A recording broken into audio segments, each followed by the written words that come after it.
Hello everyone, Julie from upstate New York. I'm a little bit chagrined because I've been working on my under-earning recovery, and I met with a so-called friend today who isn't a friend, and I have waited 2 years to realize that. Be that as it may, I've learned to replace unpleasant thoughts with a particular thought or word or mantra.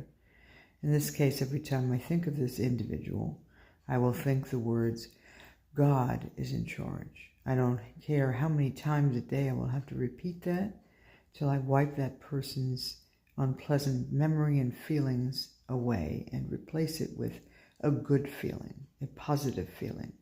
And that also is part of what I do to recover from under-earning.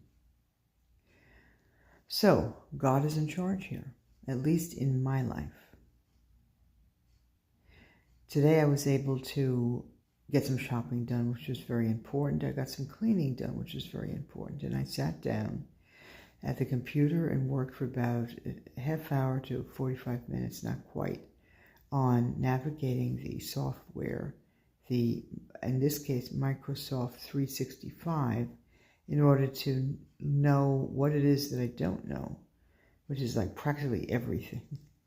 But in any case, once you get into, after the login pages and so forth, you get to practice different aspects of that particular craft.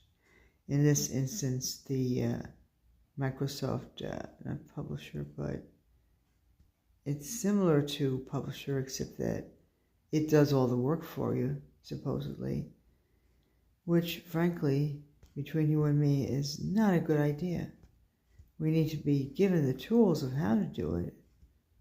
And I just had the project snapped away from our fingers. New paragraph. With that, I'm used to giving of myself uproariously, but then being just as notorious for not receiving and accepting love. In this instance, I have found it difficult to accept warmth and friendship, but this is not one that has no ties. Thanks so much for letting me share. I'm Julie from upstate New York.